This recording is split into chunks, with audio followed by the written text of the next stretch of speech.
Cubo mágico. Cubo mágico.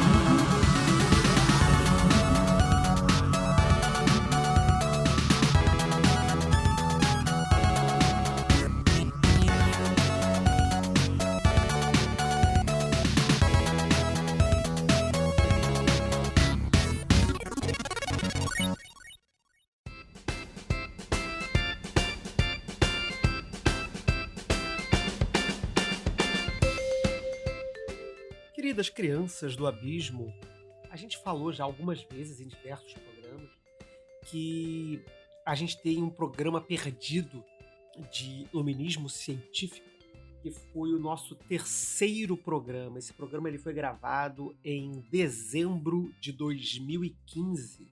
A data esperada de publicação desse programa era no dia 27 de dezembro de 2015. Esse programa teve um problema e ele foi perdido. Só que parte deste programa foi encontrado por mim recentemente, investigando alguns backups. A gente tinha, na verdade, alguns pequenos trechos do programa que não faziam um programa inteiro, eram picotes de falas dos arquivos que sobraram, mas eu encontrei metade do programa intacto, a metade final do programa em excelente qualidade. E, bom, como você já deve saber, né, nós teremos aí agora nos dias 2, 3 e 4 de julho, eu coloco Pestilência em Foco, que o tema será ciência e magia. Né, e nós vamos ter uma série de apresentações muito bacanas, recomendo vocês irem nas nossas redes ver a programação que está sendo divulgada. E bom, nada mais atual com o nosso colóquio do que resgatar essa pérola de 6 anos atrás, de 5 anos e meio atrás, sobre o nosso programa de iluminismo científico, que ficou realmente assim incrível. Uma pena que a gente tenha perdido metade, mas essa metade final vale o programa. Então a gente vai ter um cubo mágico de resgate do misterioso programa perdido do Foco de Pestilência sobre iluminismo científico. Esse programa, obviamente, como ele foi perdido metade dele, então ele vai começar do meio, e como esse programa, ele, para a época que a gente estava tendo os nossos primeiros programas com mais ou menos 40 minutos de duração, a gente estava achando que ele estava ficando muito longo, ele acabou ficando com mais de 2 horas de gravação. A gente, no final do programa, a gente decidiu que ia dividir o programa em 2 partes. Então o programa começa com essa reapresentação das pessoas, e aí ele vai começar com o que a gente tinha, que parece assim meio sem inícios, vai começar meio que sem pé nem cabeça, sem um antecedente. Mas mesmo assim, considerando que é um programa que está pela metade, ele ficou muito bom, ficou muito legal, os debates que a gente conseguiu fazer foram muito bacanas, e esse programa vai servir de antessala, de preparo, não só para o colóquio, que vamos ter no dia 2, 3 e 4, mas também para o próprio programa, que será publicado no final do mês, cujo tema será, enfim, iluminismo científico, um programa inteiro sobre iluminismo científico, em que a gente, enfim, consegue gravar esse tema que a gente está aí há 5 anos, enrolando depois dessa primeira tentativa de gravação. Na verdade, esse programa, Iluminismo Científico, ele vai ser publicado agora no final do mês. Ele teve essa primeira tentativa em 2015 e ele teve mais 2 tentativas de gravação ao longo dos últimos anos. Ou seja, o programa que vai ao ar no final desse mês é a 4ª tentativa de gravação, e o que vocês vão ouvir agora é a primeira tentativa de gravação. Ou seja, a gente ainda tem 2 outras gravações que não foram perdidas, mas que não foram concluídas porque ficou tarde, algumas pessoas tiveram que ir embora, ou enfim, a gente teve algum outro problema técnico, mas que a gente eventualmente pode pensar em publicar também. E essas 2 outras gravações juntas dão, eu acho que mais de 3 horas de programa. Eu posso, de repente, costurar tudo isso e mandar como um extra um dia, não sei o que eu vou fazer.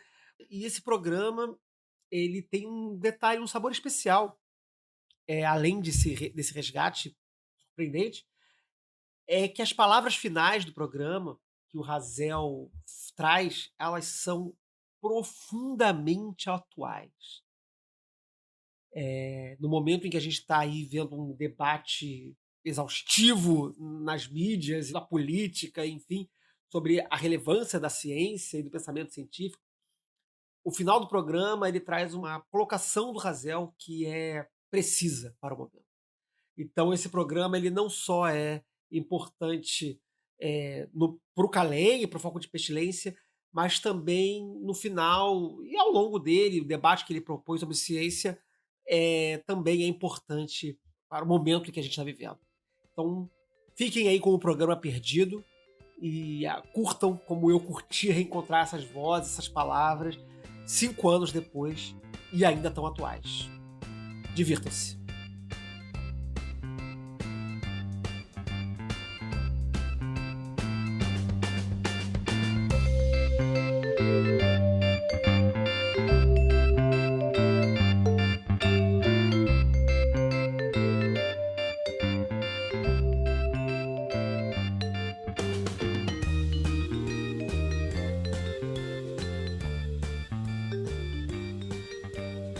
Olá, crianças do abismo! Estamos aqui com mais um Foco de Pestilência, com a segunda parte do programa sobre iluminismo científico. Estamos aqui com o Peu Lamarão. Olá. Com o senhor Feliciano. Foda-se essa porra. Iconoclasta. E também com o nosso convidado, Rafael Vaz, também conhecido como Razel. Saudações, terráqueos. Vamos continuando então com as nossas discussões do programa anterior. Só para então fechar essa parada do método aí, esse discurso sobre o método.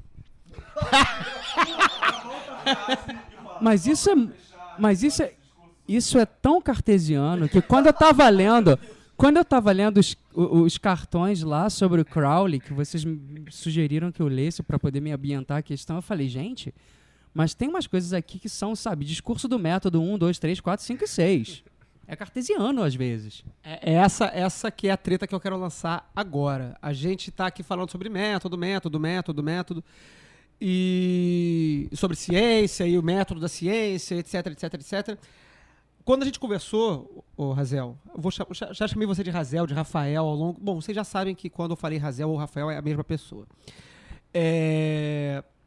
A gente tá aqui, a gente conversou ontem, trocamos mensagens rapidamente e falamos um pouco sobre isso, sobre a questão do positivismo que já foi falado lá atrás no papo. E sim, né, quer dizer, a gente está falando ali de um cara que está ali no início do século XX, que teve seu desenvolvimento teve seu envolvimento com o misticismo no final do século XIX, dentro de uma sociedade que estava ali também muito envolvida, que era a Golden Dawn, com seus pensamentos correntes e tal. E eu falei isso agora recentemente sobre a questão da magia se validar através da ciência para ter uma validação pública, uma validação entre as pessoas comuns e não entre os cientistas. Claro que a busca pela validação na comunidade científica, pelos místicos, pelos ocultistas, ela é também vista como um objetivo. Para mim, ela foi vista também como objetivo. Mas eu acho que ela busca primeiro, especialmente ali no século XIX, onde a ciência está se estabelecendo popularmente, ou pelo menos entre as camadas que tinham acesso àquilo, né, com dinheiro e tal, para se validar. E isso, do século XIX para cá, manteve-se de forma mais ou menos igual. E quando a gente dividiu aqui, eu passei para o Razel o cartões postais aos probacionistas, e a gente discutiu sobre essa questão do positivismo de Comte na formação do iluminismo científico e tudo mais, é totalmente real, assim. Só que o problema não é isso lá no século XIX ter sido objeto de inspiração para gerar um conhecimento, ou uma forma de gerir esse conhecimento. O que eu acho problemático hoje é que 120 anos depois, 100 anos depois, né, 110 anos depois, a gente esteja sob os mesmos parâmetros científicos para trabalhar a magia. Ou pelo menos para trabalhar a abordagem científica da magia.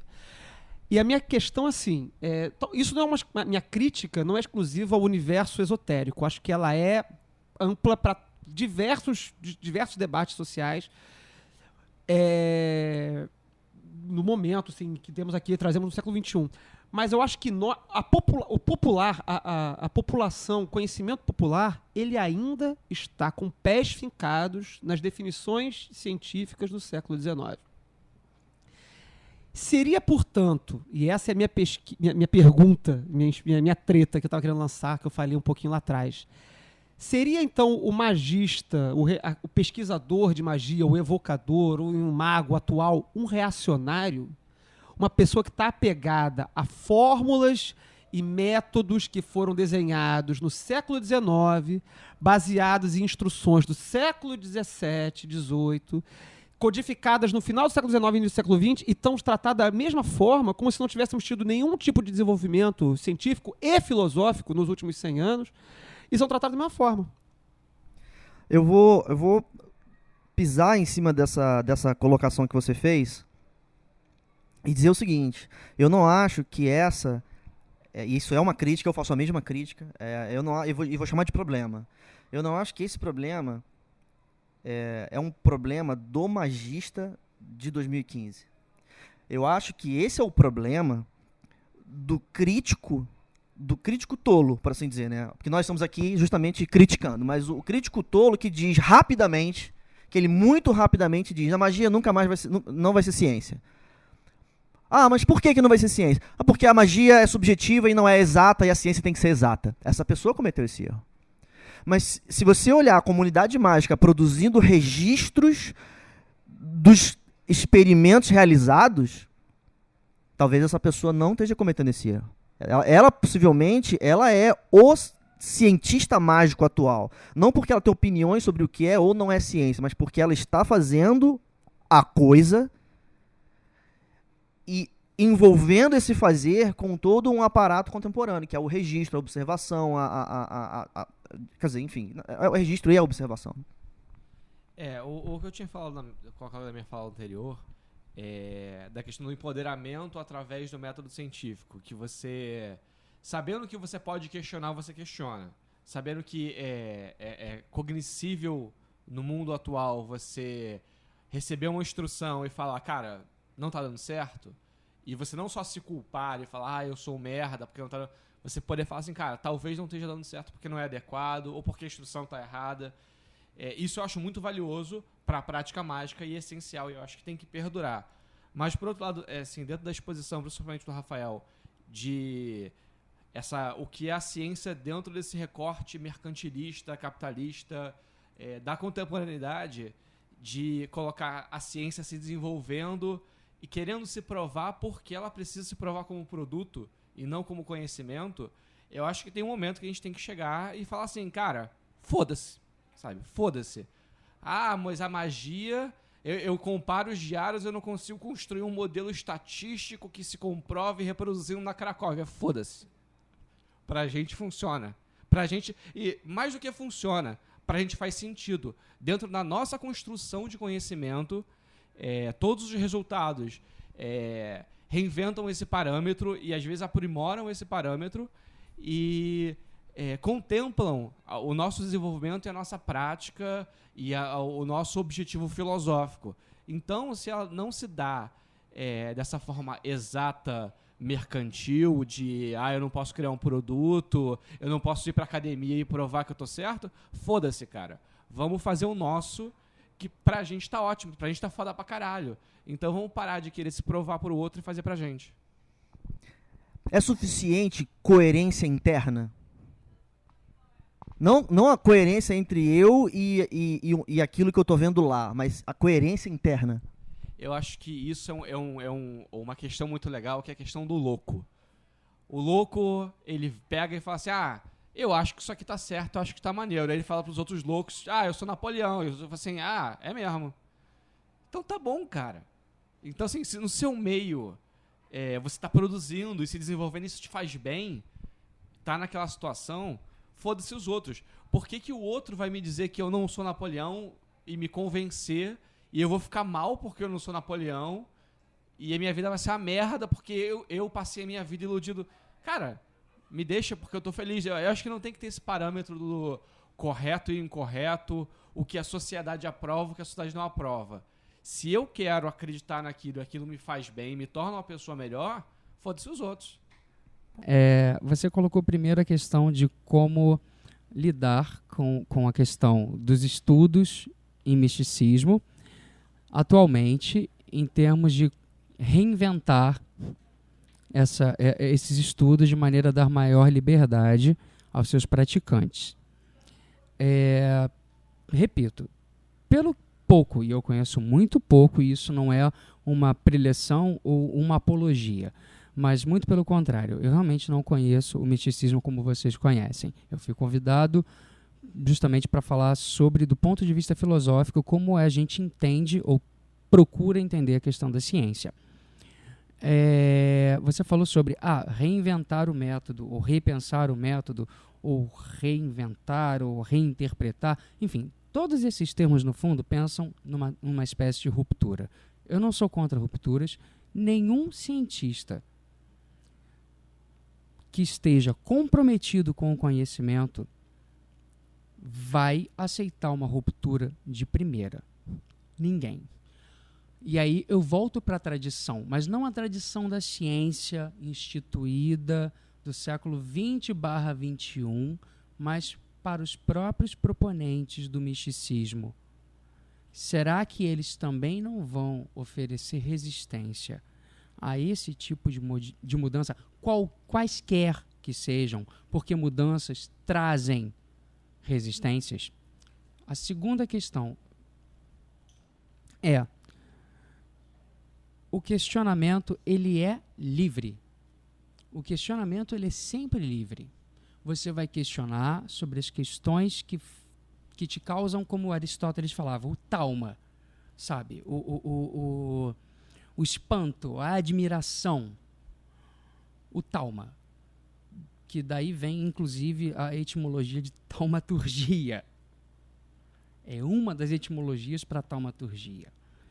Então, a metafísica é que vai contar. Qual é a metafísica? Qual é o objeto? Qual é o sentido teleológico, ou seja, a finalidade última desse conhecimento que você se propõe a praticar e a responder? Um outro ponto, e aí eu vou colocar de uma maneira como questão, não como resposta, e eu não vou desenvolver. Por que precisa ser científico? Por que precisa ser ciência nos moldes de ciência que nós temos hoje, ou nos moldes de ciência que se tinha no século XIX, quando esses escritores e pensadores e praticantes começaram a desenvolver? Tinha uma noção de validação naquela época importante? Tinha. Tem uma noção de validação hoje? Tem. Há reportagens que você pode procurar falando justamente sobre como uma tribo de Yanomamis no Brasil foi até um hospital para fazer um ritual de cura para uma criança Yanomami que estava no hospital do método científico, médico, padronizado, validado cientificamente pela sociedade, e a criança só se curou depois do ritual. Tem um aspecto psicológico, tem um aspecto pessoal, tem um aspecto de crença, tem um monte de aspectos aí que não dá para reduzir a um método. Não é uma questão somente de método. Porque, por fim, a validação do experimento ou do conhecimento, se ela é para ser reprodutível, ela tem que ser interpretada subjetivamente / pessoalmente. Eu não estou invalidando a questão da experiência individual. A questão é que a experiência individual, ela não está no nível do testemunho. Perdão, ela não está no nível da explicação, ela está no nível do testemunho. E o testemunho é limitado. Você não vai reproduzir aquilo de maneira textual ou acadêmica ou por escrito, de maneira a fazer aquilo ser reproduzido ou repetido por outros pensadores, mas está no nível do testemunho. Isso não invalida esse modo de produção do conhecimento. Ele só é um outro modo de produção do conhecimento e que está profundamente enraizado numa tradição. E a questão é questionar o quanto a tradição nos impele e, ao mesmo tempo, o quanto a tradição também pode nos refrear. Assim, você questiona aí por que levanta a bola pra gente aqui, que é do time esotérico, porquê do método, porquê desse apreço à ciência e tudo mais. Então, foi o que eu falei, exatamente. Eu também não sei. Né? O problema é que isso foi colocado em algum momento para justamente buscar aceitação. Eu não sei se ela é tão necessária. Então, esse apego à ciência por parte dos místicos, por parte dos esotéricos, ocultistas, ele é o que eu já falei, ele é para buscar uma validação social, tá? Eu não sei se isso é importante. Quer dizer, eu até acho importante num contexto micro, no contexto da própria comunidade que está realizando o procedimento, o realizar mágico. Esses métodos não precisam ser comprovados pela ciência fora do esoterismo. Não tem menor sentido isso. Isso não tem menor necessidade. Mas assim, eu faço meia culpa que assim, uma das coisas que de fato me atraiu na Telemann é esse postulado de, olha só, não é fé. Você vai ver concretamente as coisas acontecendo, e se você não vê concretamente é porque não está acontecendo, não está funcionando. Não é que você não viu direito e Deus não te iluminou. Mas ao mesmo tempo, eu acabo fazendo um paralelo muito grande com um dilema que tem da nossa geração, que é os empregos que muitas pessoas do nosso meio optaram e os pais não reconhecem como trabalho de verdade. Seja acadêmico, seja coisas envolvendo tecnologia, ou entretenimento, ou mídia, ou até mesmo as pessoas que são escritores. Aí você fala assim, mas você é escritor, e que mais? Que outra coisa que você faz? E aí chega um momento que você tem que pensar o seguinte, eu estou tentando reforçar a minha crença e reforçar a maneira que eu construo as coisas, ou eu estou tentando me afirmar pro meu pai? Estou tentando virar pro meu pai e falar assim, olha pai, o que eu faço é um emprego de verdade, é um emprego sério, porque a sociedade reconhece e eu recebo e tem um concurso público a respeito disso, mas eu acho que talvez a gente ainda tenha dentro de nós esse sentimento assim, eu quero me provar pro meu pai, eu quero me provar para a sociedade que eu sou uma coisa muito séria, e para provar que eu sou muito sério eu tenho que usar o que a sociedade considera como sério, que é a ciência. Nessa linha que eu vejo a possibilidade da magia como ciência. Né? Porque a gente está discutindo aqui a problemática do uso do ser ciência como legitimação. Tá? E aí nós estamos aqui hipotetizando que quando na modernidade, né? No final do século XIX e século XX, fenômeno Golden Dawn, Aleister Crowley e Jones.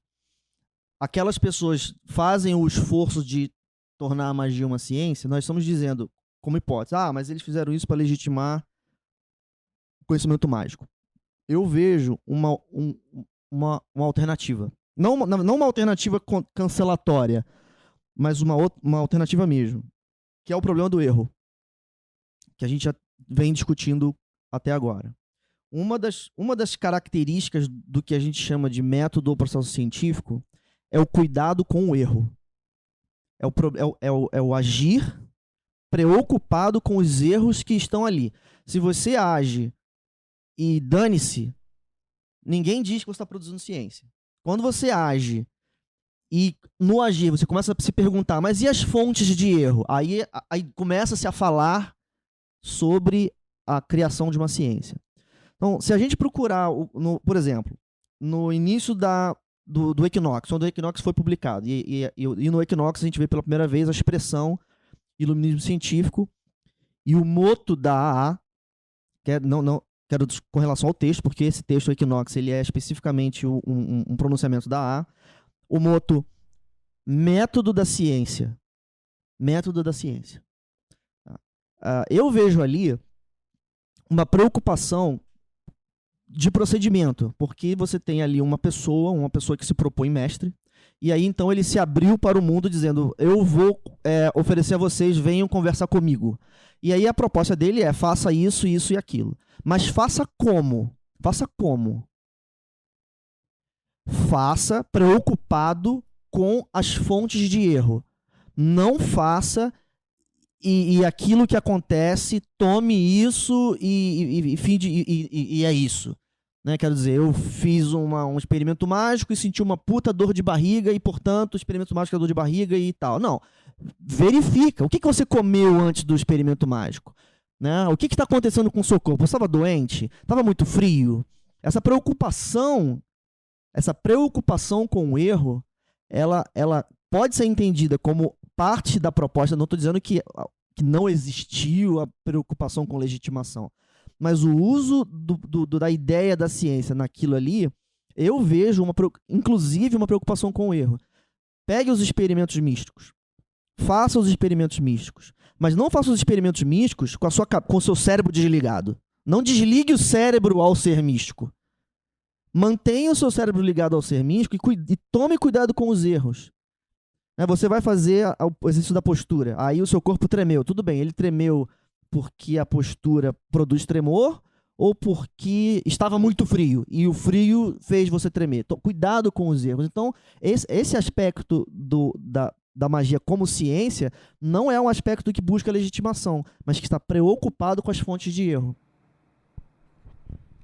Eu queria falar sobre isso só alguns pontos bem específicos. O primeiro é a questão do psicologismo versus a questão da psicologia do praticante.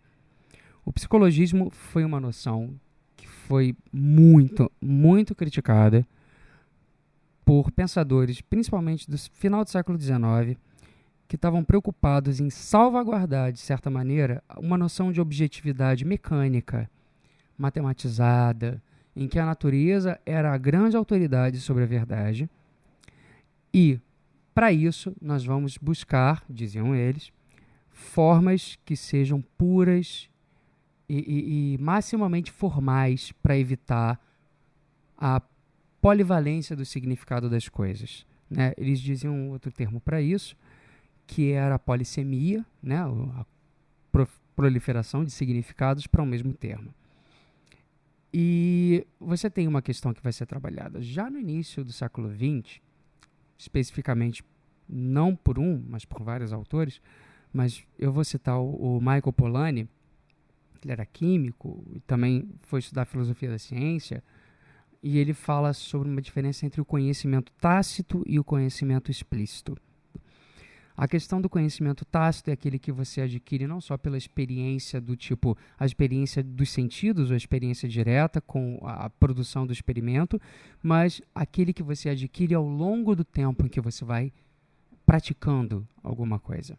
E esse conhecimento, segundo Polanyi, ele não é explicitável. Há pessoas na área de gestão, por exemplo, que falam que não. O cara chega e fala, não, a gente tem níveis de explícito e tem níveis de tácito, ou seja, há coisas que realmente não dão para ser formalizadas e há coisas que podem ser formalizadas. A gente vai tentar formalizar ao máximo. Esse, por exemplo, é um preceito das organizações de normalização institucional, como a ISO, ou como as instituições de metrologia, né, puxando um pouco a brasa para minha sardinha, que estabelecem como devem ser interpretados os resultados das medições nas ciências naturais e que a cada ano que passa eles veem que medições são realizadas em outras áreas do conhecimento e tentam expandir essas definições, esses conceitos para essas áreas como as ciências sociais aplicadas, economia, sociologia, antropologia e por aí vai. Usam de dados estatísticos? Sim. A preocupação com o erro é grande? Aí é que está. A preocupação não é com o erro, é com a incerteza. Ou seja, eles admitem, nós não podemos controlar todas as variáveis. E uma coisa que é muito falada, pelo menos pelo que eu pude ter contato com relação ao misticismo, é a questão do controle das variáveis. É a questão de como você realizar aquele experimento com a correta meditação, com a correta postura, com a correta... Sabe, enfim, resumindo, valores éticos ou pessoais, ou de posturas mesmo corpóreas, no controle do corpo, da corporificação da vontade em realizar aquela experiência. Eu não sei se isso pode ser explicitado. Eu não posso falar nada a esse respeito. Mas, nesse sentido, é um método? Não sei se é um método. Talvez sejam sugestões ou guias ou modelos, assim como Buda falava na senda óctupla. Se você quer estabelecer uma vida correta, você tem que... Aí ele estabelecia 8 preceitos para a vida correta, para o pensamento correto, para a ação correta, para a vida sexual correta, para a vida emocional correta e por aí vai. Eu não estou dizendo que isso é certo nem que isso é errado. O que eu estou dizendo é, você estabelece preceitos em qualquer modo de produção do conhecimento. Você vai para o laboratório, você também tem rituais. Você tem que colocar o jaleco, você tem que usar uma roupa específica, você tem que colocar aquele aparelhinho de proteção para você não ser irradiado por uma radiação ionizante. Você tem que, de certa forma, controlar variáveis. Agora, isso não significa que você vai ter uma obtenção da verdade. Isso significa que você está buscando um resultado. Como você vai interpretar esse resultado, não basta somente se basear nos ajustes ou nos métodos, mas também, repito o que eu já falei, na metafísica, nos conhecimentos que você tem por trás, que são os que vão delinear ou orientar o conhecimento que você quer passar.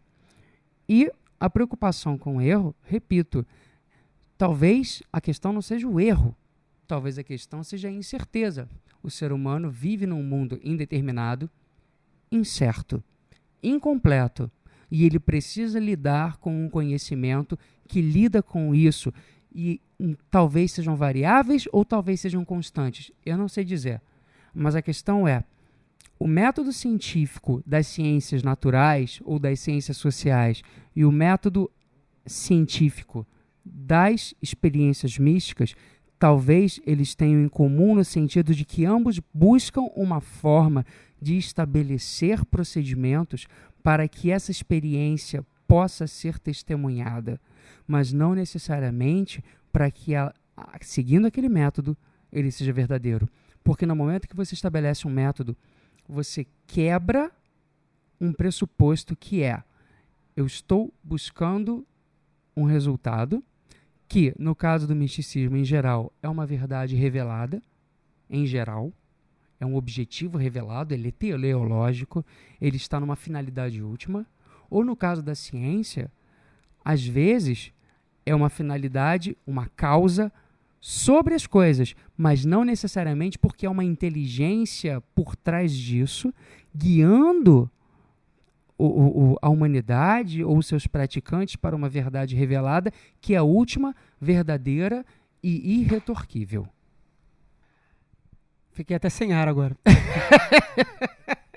Então, eu acho que tem uma cisão muito grande, que eu acho que a gente está tentando lidar com dois opostos muito grandes, que é, de um lado, tem o método científico da física, que é, eu tenho um experimento e esse experimento tem que se provar na Malásia, em outras circunstâncias, mas com os mesmos parâmetros, senão não é ciência de verdade. E aí, o oposto disso é tipo, qualquer coisa vale, foda-se, o meu não foi igual, mas tá tudo junto e foda-se. E eu acho assim, a gente é capaz de construir e de admitir um meio termo, que não seja o meio termo científico das ciências naturais, de foi exatamente o mesmo resultado no laboratório, etc. E também não foi, foi mais ou menos, mas bota aí que foi. Eu acho que nós temos que bater o pé e falar assim, cara, a gente não precisa se render a um oposto ao outro. A gente é capaz de construir um meio termo nosso, que é de falar, olha, a nossa metodologia, que eu falei, o empoderamento da dúvida é muito importante, que é o empoderamento que o iluminismo científico traz.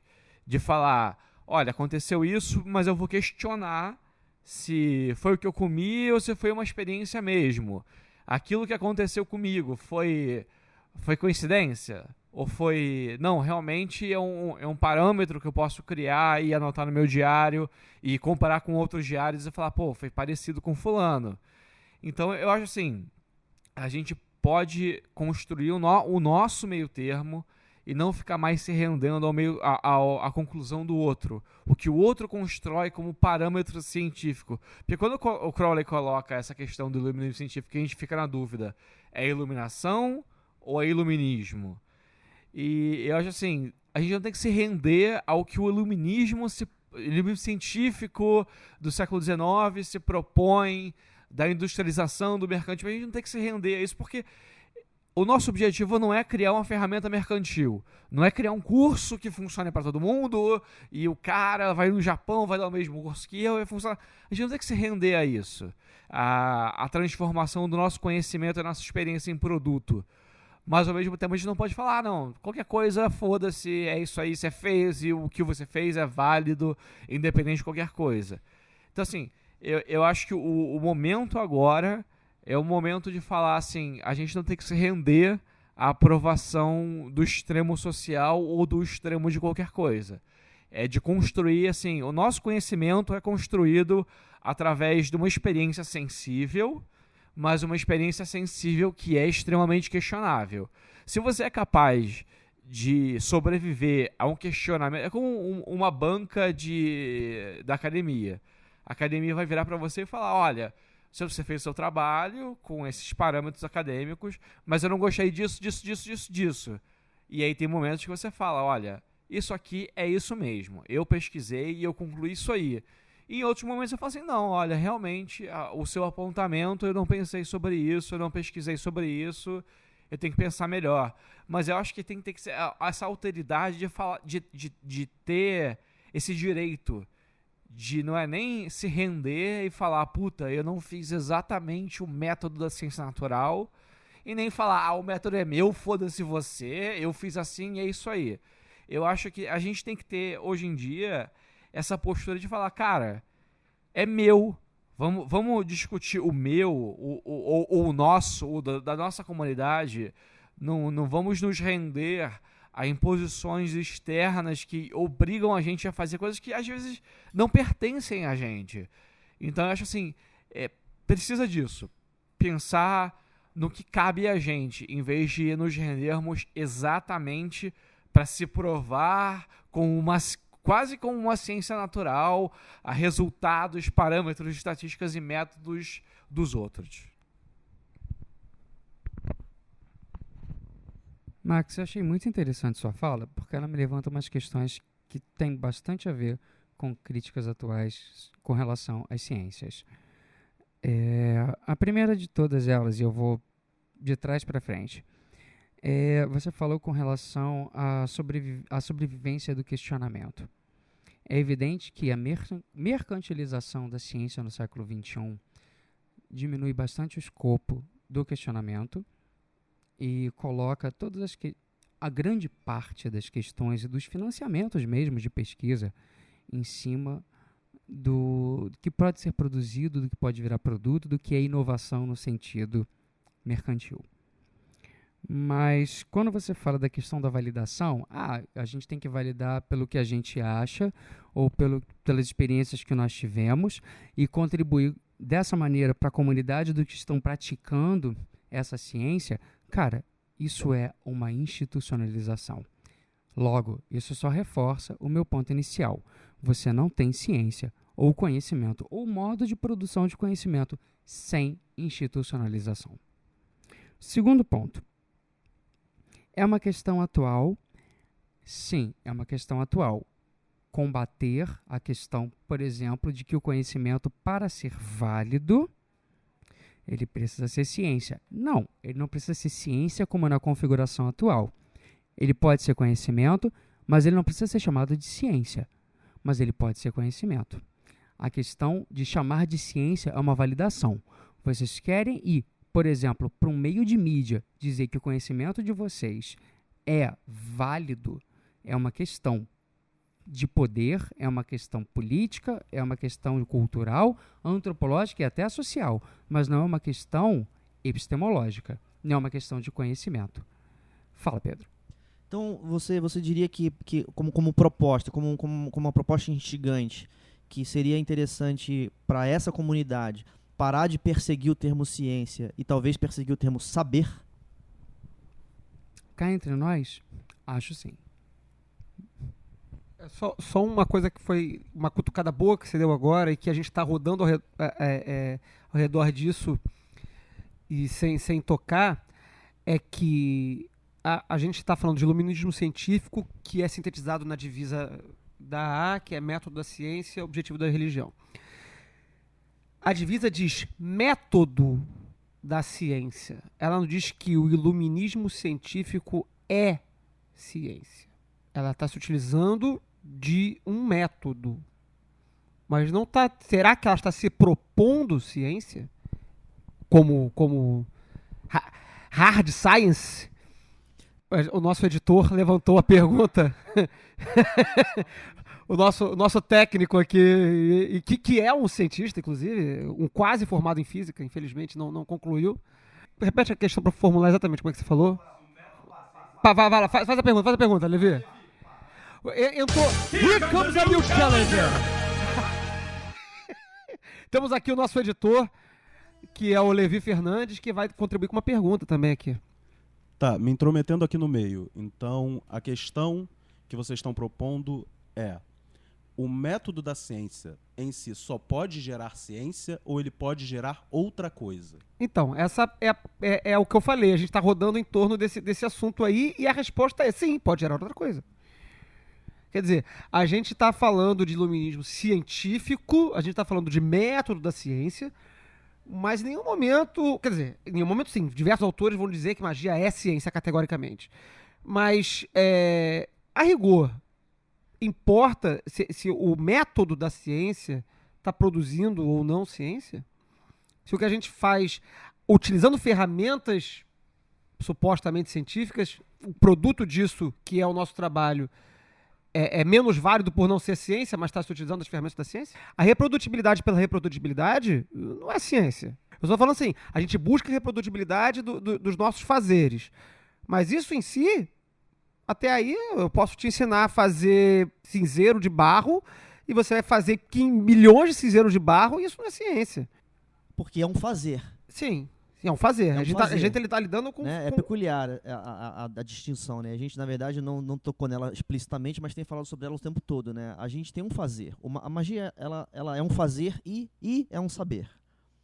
A gente pode perguntar duas coisas diferentes. O fazer mágico é um fazer científico? Isso é uma pergunta. O saber mágico é um saber científico? Isso é uma outra pergunta. Pode ser que essas perguntas elas tenham uma delas resposta sim, a outra delas resposta não. E essa seja a diferença que vai então solucionar a problemática inicial. Aproveitando a provocação tanto do Flávio quanto do Pedro, que eu achei ótimas, eu proponho talvez não uma reformulação categórica, mas primeiro, reprodutibilidade ou reprodução são dois conceitos um pouco diferentes. Porque reprodução é quando você reproduz ou imita ou pega alguma coisa e tenta fazer no máximo de verossimilhança alguma coisa. A reprodutibilidade, que é um valor epistêmico das ciências naturais ou sociais também, como nós as entendemos hoje em dia, ela pressupõe um conjunto de dados que serão interpretados, que serão ajustados e que virarão informação. E aí sim elas serão disseminadas e comunicadas. É diferente. Você falou assim, essa prática não pode virar uma ciência? Eu, particularmente, vou dizer não. Não é ciência. Mas eu vou te dizer, é saber. É um conhecimento. Aí é uma questão de você diferenciar entre o que é saber ou conhecimento de ciência, como essa estrutura que é epistemológica, mas que não é apartado do epistemológico. E aí você vai se remeter a uma noção de ciência muito mais antiga, muito mais tradicional, em que, por exemplo, o fazer estava atrelado ao conhecimento. Esse conhecimento é teórico. Esse conhecimento é do nível da contemplação na qual você não interfere no fenômeno. Aí a gente volta para aquele início da discussão em que, por exemplo, Aristóteles, os estoicos, Platão, Pitágoras falavam. Era do nível da revelação, era do nível do testemunho, ou era do nível do conhecimento que não está feito num método, não porque esse método seja um método melhor, mas porque é o método pelo qual se configurou a noção de ciência atual. A noção de ciência não é necessariamente a noção da qual o saber precisa. A noção de saber não precisa da noção de ciência. Aí é que está a questão. Você, para fazer ciência, precisa definir qual é o saber que aquela ciência produz, o que ela obtém e o que ela produz. Mas saber num nível muito mais amplo e ligado a, digamos assim, rituais, liturgias ou mesmo métodos, se você quiser usar o método no sentido epistemológico da palavra, aquilo que está além da rodovia, aquilo que está além do caminho, aquilo que vai te levar para além do caminho. Para saber alguma coisa, aí sim, você tem sim uma possibilidade de método e você tem uma possibilidade de atingir um conhecimento. Mas se você quer reprodutibilidade, você vai ter que ajustar, você vai ter que restringir, você vai ter que depurar. E aí é diferente do tipo de conhecimento que está no nível do testemunho e não no nível da reprodutibilidade. Temos um ipom aqui na mesa. Os participantes estão se despedindo.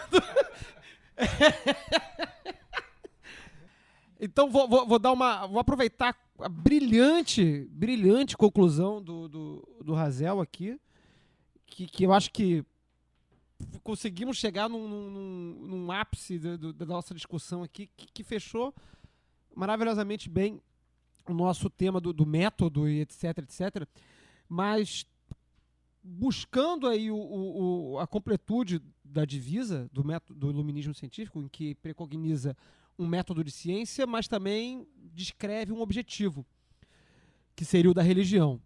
Então, quando a gente está falando do nosso iluminismo científico, conforme foi definido, né, postulado pelo Crowley no Equinox, ele não fala só de um método científico, de um método que ele não usa nem a expressão método científico, ele fala método da ciência, né? Mas ele também fala de que esse método ele serve a um objetivo, que seria o objetivo da religião. Então, vamos encaminhar, acho que agora para talvez o que seria talvez a amarração do nosso programa, que é o nosso objetivo. Se o nosso método é o da ciência e o nosso objetivo é o da religião, que objetivo é esse? Quem quer tocar esse problema? Essa pergunta foi extremamente cruel. Né? Qual é esse objetivo? Vamos ser mais humildes aqui, seria mais humilde. E jogarei de volta para nosso espaço de possibilidade, né? Não tanto qual é o objetivo, mas se a proposta do objetivo da religião ela torna o método alienígena para a ciência, porque não existe ciência sobre o objetivo da religião, ou se isso é uma ilusão do entendimento superficial de ciência como algo que não tem nada a ver com subjetividade. Eu acho que tem uma frase, pode soar um pouco como um escárnio, mas eu acho que se adequa muito, que foi a frase da esposa de um dos digníssimos membros do Calem, que é de foda-se essa porra, eu vou pelada. Dentro dessa construção de o que é a ciência e eu preciso me preocupar meticulosamente com os construtos dos elementos minimamente precisos da ciência, cara, não é o objetivo da religião, não é o objetivo da iluminação, então desapega dessa porra da ciência natural, da construção, da estatística, foda essa porra, vai pelado, sabe? Vai atrás dessa iluminação com a dúvida, com esse empoderamento da dúvida, esse empoderamento da capacidade de questionamento do outro e de si mesmo e da sua experiência, mas não se prenda a esse percalço de será que eu não estou fazendo adequadamente como todos os parâmetros que está escrito no livro dizem que eu tenho que ter. Desapega e vai e faz. O que eu estou levantando é mais uma espécie de não que cancele o método da ciência, mas como a gente está tratando da possibilidade da ciência, né, diante da resposta comum, que é não, nunca vai ter ciência mágica porque as ciências são exatas. Se é plausível, eu diria o seguinte, é plausível uma ciência cujo objeto seja o objetivo da religião? Nós não temos uma ciência cujo objeto é o objetivo da religião, mas nós temos uma ciência, não só as ciências da religião, que estudam os fenômenos religiosos, mas nós temos a própria teologia que estuda o fenômeno cristão, pontualmente, né? A teologia ela é vinculada ao cristianismo pontual, não aos... Mas ela estuda, ela faz ciência com dogma. Ela questiona o dogma. Sim, mas eu entendi a sua colocação, mas tá, aí a gente vai ter que chamar um teólogo para nos auxiliar, porque no meu entendimento a teologia ela não vai suprir a questão colocada. A teologia ela é o estudo do fenômeno religioso como um fenômeno cultural, porque a gente está tratando aqui não do fenômeno religioso como existente na cultura, a gente está falando especificamente de produzir o homem-deus. É uma outra discussão que a gente pode ter, um outro assunto que a gente pode falar para frente, que é muito legal, que é falar sobre individuação em Jung, que eu até já tenho uma pessoa para convidar, a gente pode falar depois sobre isso, que o processo de individuação em Jung é muito, muito, muito similar ao processo de encontro com o SAG, né? Enfim, isso é um outro assunto, mas que é, de certa forma, paralelo, porque também a gente está falando de um método espiritual que encontrou, coincidentemente, e eu digo coincidentemente porque não houve contato entre o Jung e o Crowley no momento em que eles desenvolvem as suas teorias. O Crowley escreve sobre isso pouco antes do Jung desenvolver a teoria, ou enfim, não sei qual é o termo correto, mas enfim, o processo de individuação. Um cientista, Jung, e outro místico, um magista, o Crowley, contemporaneamente. Mas enfim, isso é um recorte, um parêntese interessante, mas que não diz diretamente com o que a gente está trabalhando aqui. Razel, você quer falar alguma coisa? Gostaria sim. Indo de trás para frente de novo, com relação a Jung. Se você pega, por exemplo, eu lembro que há muitos e muitos anos eu li o livro sobre a psicologia do Jung, que eram as anotações feitas a partir do Jung pela Aniela Jaffe, que foi secretária do Jung. E aí ela falava sobre a experiência que ela teve como secretária dele, enquanto ele estudava não só o método, não só psicanalítico, mas o que ele chamava de psicológico, mas como estudar a psique humana e todas as estruturas que constroem a personalidade e o self, né, o eu do humano. Você sabe que a psicologia, a psicanálise não estavam preocupadas com uma questão fisicalista, ou seja, o cérebro tem tais áreas que tal, não sei o quê, como a gente tem hoje em dia. A psicologia e a psicanálise se desenvolveram em outro meio, e a psicanálise, inclusive, o Freud foi muito claro quando ele falava, isso não é uma ciência, um conhecimento para médicos. E o positivismo lógico vai questionar a psicanálise como ciência, porque fala que os resultados da psicanálise eles não são refutáveis, no caso de Karl Popper. Porque se refutou por um lado, tem uma explicação por outro. Se não refutou, então está válido, mas pode refutar por outro. Essa é a primeira questão. A segunda é com relação à questão do a relação sujeito-objeto. O tempo todo nós estamos falando a questão do sujeito, a questão do objeto, que é a finalidade, que é o objeto da prática mágica, que é o objeto da prática científica e por aí vai. Essa divisão, essa dicotomia sujeito-objeto, ela é cartesiana, ela teve um reflexo muito grande até o século XIX e o século XX. E hoje, no século XXI, nós sabemos que quer dizer, desde a física quântica, eu não quero ficar citando física quântica, porque parece que eu estou quantificantizando todas as coisas.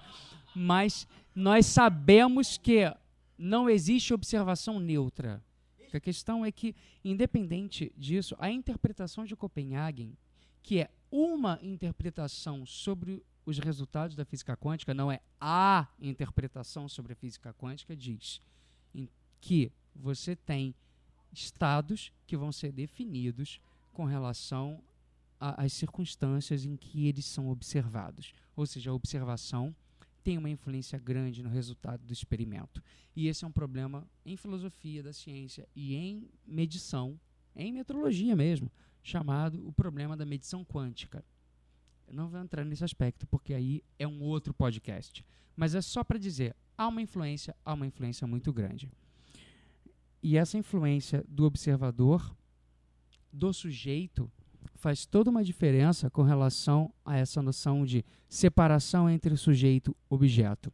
Eu vou sair um pouco da filosofia e vou entrar um pouco no âmbito do que vocês estão discutindo com relação ao misticismo, a partir das minhas próprias experiências, e dizer assim, não como método, nem como verdade revelada, mas como testemunho. No momento em que a experiência ocorre, não há uma separação sujeito-objeto. Por isso, isso não é explicitado, mas está no nível do testemunho. Você não tem como formular ou colocar em formalizar, melhor dizendo. Você formula, mas você não formaliza. Outra questão é a da validação versus a questão da cientificidade desse conhecimento. Existem áreas que estudam a antropologia filosófica desse conhecimento, que é da relação da experiência do homem com o testemunho em relação ao divino, que não é somente uma questão teológica, mas é uma questão de conhecimento no seu nível mais profundo.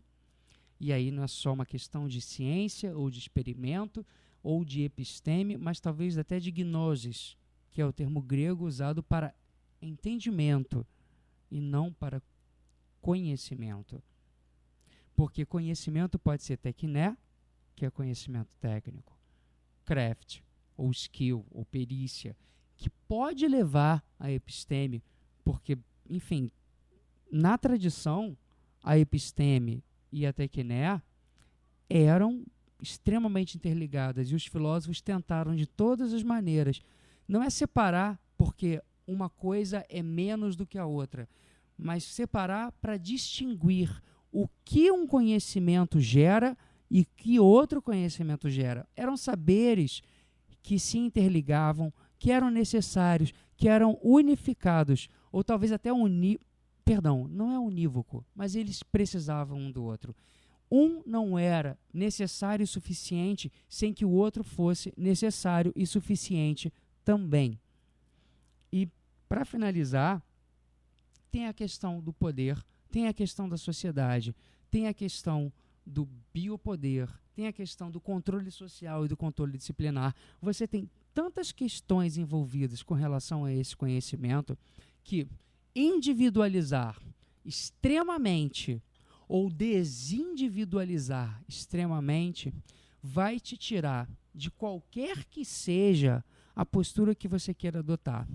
Você, sem a instituição, não faz parte de um corpo de pessoas que querem construir e disseminar conhecimento. Você, dentro da instituição, sem questioná-la, não está pronto para produzir resultados e trazer à discussão, trazer à baila a necessidade que esse conhecimento tem. mesmo que a reprodutibilidade que eu falei antes sobre a questão da ciência, que tem um método para reprodutibilidade, que não é um método único, não seja possível dentro do misticismo. A questão é, talvez esse saber precise de outros valores, de outros, sei lá, não vou usar um termo talvez vago, mas de outros métodos. E com esses métodos, novos valores epistêmicos e éticos, porque a postura de quem assume uma prática espiritual e de quem assume uma postura tecnocientífica são valores éticos e epistemológicos diferentes, que podem se intercruzar, mas não são os mesmos valores. Vamos encaminhar aqui para o encerramento do que eu acho que foi um maravilhoso programa. Mais do que excelente. Totalmente excelente. Nós transitamos aqui... eu acho que todo mundo que vai concordar comigo que a gente foi muito além do que a gente imaginava que poderia ter ido. Eu comecei aqui, antes da gente começar a gravar, falando que, poxa, eu não consegui montar uma pauta fechadinha e tudo mais, vai ser caótico. Eu acho que foi sensacional. Eu tô quase entristecido pelos ouvintes, porque não vai ser possível para nós gravar a conversa que vai acontecer imediatamente depois do final desta gravação. Vocês infelizmente não estarão aqui. Saibam que nós vamos ficar aqui por muitas horas ainda. Um dia, se possível, vocês conheçam a gente pessoalmente. Tem muito uísque aqui pra gente beber e conversar ainda. E eu gostaria de deixar registrado que o meu copo, que o meu copo de uísque, ele é exatamente do mesmo tamanho que o tetragramaton da capa do Dogma e Ritual de Automagia da editora Pensamento. Isso deve significar alguma coisa. Mas a gente transitou aqui, retomando, por assuntos que foram muito além do que eu particularmente esperava. A gente falou não só sobre a questão da técnica, sobre a questão da ciência, de método científico, mas a gente também tocou em situações que eu acho que a gente pode voltar a abordar em outros programas, futuramente, em outros assuntos, que é, por exemplo, a relação de poder que essa ciência gera, né, na comunidade. Isso aí, o Peu tá se contorcendo ali, a menção do coisa. A gente falou também aqui, rolaram várias anotações, a gente trocou notas aqui sobre Foucault, então a gente falou sobre poder, a gente falou sobre discurso, a gente falou sobre validação, a gente falou sobre, enfim, fomos longe em filosofia, falamos de positivismo, falamos de milhões de coisas aqui. Foi maravilhoso. Eu acho que, de longe, dos nossos programas, dos nossos poucos programas que temos gravados, esse foi o melhor. Espero que daqui pra frente tenhamos isso não seja o nosso teto. Acho que daqui pra frente a gente consiga produzir coisas do mesmo calibre. Enfim, foi maravilhoso. Vou passar a palavra para cada um aí fazer a sua despedida. Já vou fazendo a minha aqui. Obrigado a todos os presentes. Obrigado, Rafael Vaz, futuro doutor Rafael Vaz. Espero que o seu doutorado se conclua com grande sucesso e com menos estresse possível do que já tem tido. E agradecer aos ouvintes e desejar aí aos que curtem o Papa Gregório um feliz ano novo, que deve estar começando aí, deve estar acontecendo daqui a alguns dias. Por favor, cada um aí dê o seu palavreado aí. Eu queria usar essa oportunidade para reforçar uma coisa que a gente já conversou antes, né? Vocês vão perceber que nós não chegamos a conclusão alguma. Quero dizer, há perguntas fundamentais. A magia é uma ciência? É possível que exista essa ciência? Não sabemos. Mas existe uma perspectiva interessante, que é a de que essa resposta não será entregue pela nossa geração. E que, portanto, por favor, escrevam os seus diários. Por quê? Porque é muito possível, é plausível que a nossa geração exista para produzir registros que serão consumidos por uma geração futura e que esta geração vai produzir o saber que nós não sabemos se é possível. Eu vou ser bem breve. Tem uma frase de uma banda chamada Atari Teenage Riot que fala: destrua 2000 anos de cultura.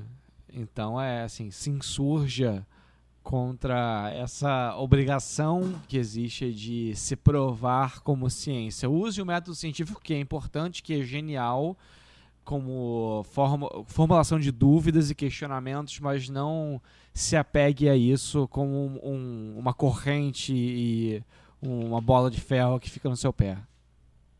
Obrigado aos membros do Calem e a todos os demais pelo convite. Aproveitando a frase do senhor Feliciano sobre o Atari Teenage Riot, eu lembro de uma poesia que é a minha favorita, do Dylan Thomas, que diz: não se entregue gentilmente ao cair da noite, a velha deve arder e ruir ao cair do dia, rebele-se contra a morte da luz. Independente de qualquer discussão ou de qualquer questão colocada aqui, nenhuma resposta é definitiva, porque talvez as próximas gerações não tragam o conhecimento que as outras gerações saberão, como o Peu colocou de uma maneira muito otimista. Mas o importante é que o empreendimento de questionar e de colocar as questões e de manter aberta a discussão de uma maneira extremamente livre e respeitosa entre as pessoas, com as suas diferenças e as suas finalidades, e principalmente com as suas afinidades, elas continuem. É isso que faz a filosofia, é isso que faz a história, é isso que faz o misticismo, e é isso que faz todo o modo de produção do conhecimento progredir. No momento que você fecha um método, no momento que você fecha o questionamento, você parou o conhecimento humano, você parou o conhecimento e você criou uma era de ignorância. E acho que nesse momento nós não precisamos de mais uma era de ignorância. Com tanta ignorância acontecendo, a gente precisa realmente questionar e colocar as coisas para frente. Muito obrigado. Palmas!